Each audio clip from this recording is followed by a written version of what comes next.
Hey, what's up guys? Nate here from Protoculture and Shadow Chronicles. Welcome back to Sonic Academy. And today we are talking about sidechaining. Now, especially in the electronic music production scene, as a producer, one of the first things you learn how to do is to sidechain your kick to your bass. Now, for most of you, it's a fairly simple concept. In the old days, it used to be done with a compressor using the key input, whereby you'd send a signal into the compressor. And a good example of this is in like radio production, for example, where you'd use the signal of a voice, for example, to activate a compressor and duck out the volume of background music, for example. So doing it in the traditional sense kind of helps you understand a little bit better how things work and why you're doing this. But the thing today is now we've got a lot of easy tools that make it very quick and simple for us to do this kind of sidechain effect. These are predominantly tools like LFO Tools, Sidekick, Shaperbox, Vengeance, Multiband, Sidechain, for example. But the thing is, in using these sometimes without the proper understanding of what's going on, I see a lot of mistakes that occur quite often, especially when I'm doing mix downs for clients. And I see this happen quite a bit. So I want to kind of just run through some of these mistakes and how to correct them when you are using sidechaining in your tracks. Let's check this out.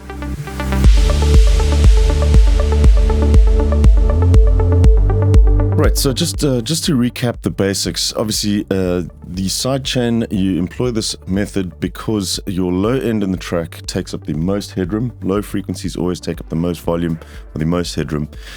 So what happens when you have a bass line that's in the same frequency as a kick drum, when you're playing them together, those bass frequencies tend to double up on each other, and you've got a finite amount of volume or headroom in your track, and if you have bass frequencies doubling up on each other, it just makes it incredibly hard to, when you come down to the mastering phase, to push that through a compressor, because your compressor or your limiter is going to be squashing all those bass frequencies down because they're just too loud.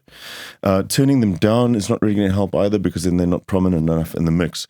So what you do is, as most of you know, when the kick is playing, you duck the bass line out of it so that you have a more balanced amount of bottom end and everything is clear in that low end.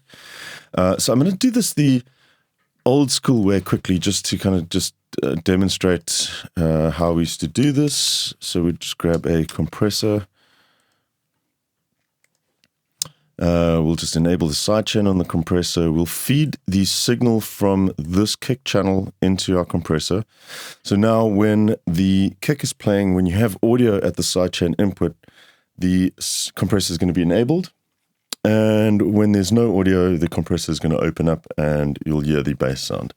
So we can just dial in quite an extreme setting here, just so you can kind of hear exactly what's happening. We'll bring the release down so it comes up really quickly. And we'll turn off the auto makeup as well.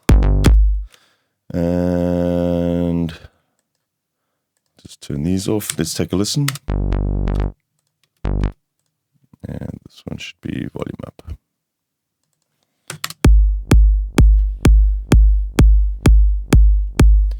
So you can hear that bass line coming in now. We can change these settings around a little bit here, like control the makeup, for example. But notice how much of the bass line is actually being cut out with these extreme settings. So the first problem that I want to come to, you generally don't have this problem when you have this traditional setup. Because of the kick being the trigger, it's not generated by timing or volume shaper. I'm going to look at the first example now. We'll come back to this one in just a sec. So the more traditional way nowadays, using some of the sort of easier tools that we have, is to, on our bass sound, for example, just insert a Shaperbox, which is the one that I use. Okay, so that's better, but the issue here is we haven't entirely solved the problem, and I'll tell you why. We'll render the kick.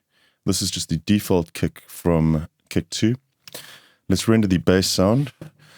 And you can see, because of the length of the kick, this section here is still suffering from the same issue as before we sidechained it as well, you're still getting a build-up of bass sounds or bass frequencies here because the bass is playing when the kick is still playing. Now, I know this sounds simple, but you'd be amazed at the amount of times that I get this issue with tracks that are sent to me for stem mixes and mastering, where they just haven't paid attention to the length of the kick. So the quickest way to solve this is to just shorten your kick samples if you are rendering it to audio, to make sure. I typically have the kicks fade out in sort of 4/4 stuff like this from after the first beat. You only really need that initial beat to get the sort of essence of the kick coming through. In some cases, stylistically, you may want something a bit longer, but then you have to look at it quite objectively and make decisions as to what you want to do proceeding from there. So that's a lot better now. We don't have any of that overlap, and we're going to take a look at just what happens quickly as well with a metering app here. So we'll take a look at the output now of the sidechain signal with a short kick. And I haven't turned down any of the volumes of these tracks at all. You can see it's landing around just 1.5 on the peak meter here. Look what happens when we go back to our original example, and we'll turn the sidechaining off. Just look at the volume now. You can see at times it's completely clipping there because of the bass frequencies doubling up. So shortening the kick, simple solution, but gets overlooked so often as well.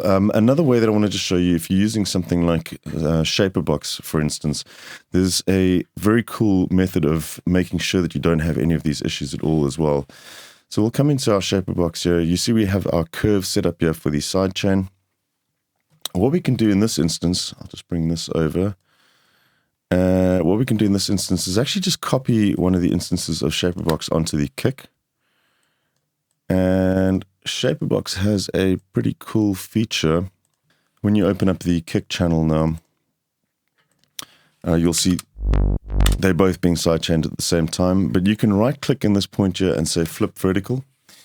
So essentially what you're doing now is you're applying exactly the opposite sidechaining to the kick. So in this section, you're going to be cutting the kick off at exactly the point where the bass needs to start coming in. And you've got kind of a perfect balance between the two now. So we can play that back. And let's just open up this one.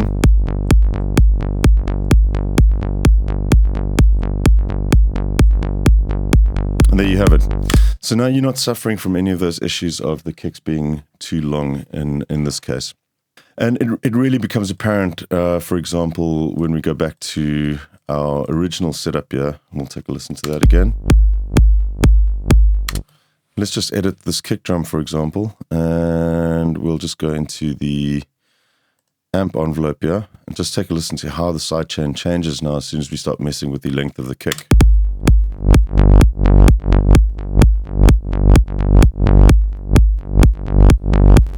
You can hear how it's just letting more of that bass through now that we are shortening. That's a pretty extreme example, those settings, but just to illustrate that issue to you. Now, while we're talking about sidechaining, I wanted to just discuss two other issues that I do see guys doing quite often. A lot of the new sort of volume shaper plugins like Shaperbox, Vengeance Multiband Sidechain, for example, as well, will actually offer you the ability to sidechain only specific frequencies in your track. So you can, for instance, bring down a split point here where it will leave the highs. You'll have a different, you could sidechain this completely differently to the lows. And then you'd only be pulling out the bass and leaving the tops of the bass intact. Take a listen to that. So you can hear the transients, the higher transients from the bass still coming through now, but the low end is being ducked out, which is all good and well, but you have to take into account where you put this frequency split. What you don't want to be doing is splitting it down here in the low frequencies. As soon as you start going sort of below 500 hertz down to 200 hertz, even worse down to sort of 100, every time you put in a crossover EQ like this, you are going to be inducing phase. And phase problems are most prevalent in low frequency content. So don't do this. It's not a good idea, especially when you're trying to phase match, like with Sidetrans production, when you're trying to phase match your bass line to your tuned kick drum. This is going to cause problems. Now, the last thing that I wanted to look at, which I see guys do a lot, and you could argue that you want to do this for stylistic reasons, but it's a bit of a pet peeve of mine, is using these volume shapers on effect samples.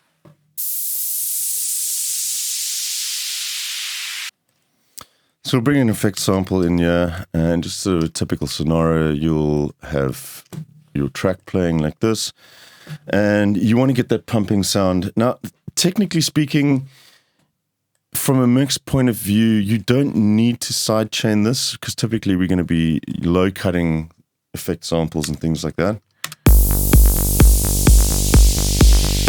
It's not really interfering with any of the low-end stuff. You could argue that it might be interfering with the transients from the kick, but most of the time you're doing this for stylistic reasons where you want to kind of induce that pumping feeling into your track.